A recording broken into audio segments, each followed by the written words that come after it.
Business owners have come to me with thousands of problems, and one of them is when to close the business for holidays. Today is Labor Day, but you might be watching this on any day and you don't realize that we're filming this. Dustin and I are filming this on a holiday. We had to decide, are we going to kick the can down the road or we're not? We decided, because we labor on Labor Day. I've used that joke so many times, it's so old. We've decided that we would do this.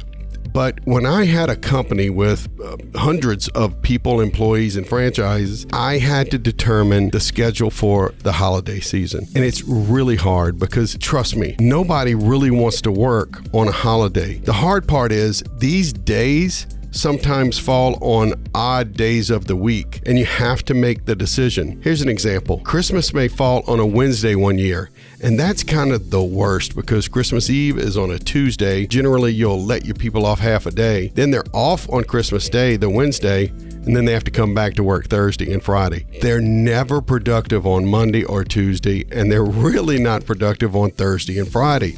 So it's a really tough time. It works out a whole lot better when Christmas falls on a Friday, Saturday, Sunday, or even a Monday. When holidays fall in the middle of the week, it's really tough. Another thing are regional holidays. We live in Lafayette, Louisiana, and Mardi Gras is huge for us. And so my employees would always just really want to be home or at the parades on Tuesday on Mardi Gras, but we couldn't do it. We were a national company. One phone call might come in from Roanoke, Virginia. The next would come in from Denver, Colorado. Those people are not sitting at parades all day long like we want to. So the hard truth is you're open for business. You have to have people there. Otherwise, everything is going to fall on you, and everything is going to fall on the same people year after year after year. My recommendation is to set the calendar for the whole year. So set the calendar every year right at the beginning of the year. Your people will have had off for Thanksgiving, Christmas, and New Year. So they've had a lot of holidays off. So during that time, maybe you could sit down and look at next year's calendar, see when these holidays fall on the days of the week, and then think about a few things. Think about your family.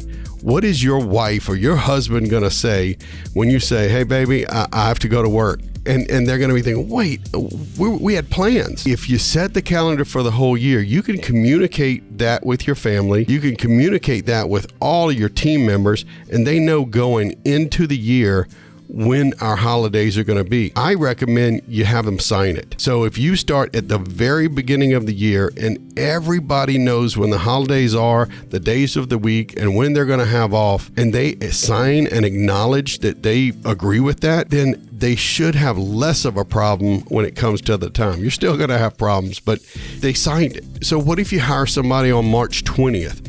I would have them sign that on March 20th. There are also times when you're going to open your doors, but you know it's going to be a little bit slower. In that letter, write out the number of people you want to have. We might be at 50% capacity or 75% capacity, and you can allow people to ask for that time off, but at least you're clear about how many people we need working and how many people I can let off. You can also rotate things. So if you had to work on Christmas Eve last year, maybe you have it off this year. I'm Jeff, your company growth coach. We put these videos out every Wednesday on YouTube. So subscribe to our channel at Company Growth TV so you can lead your people, grow your company, and live your life.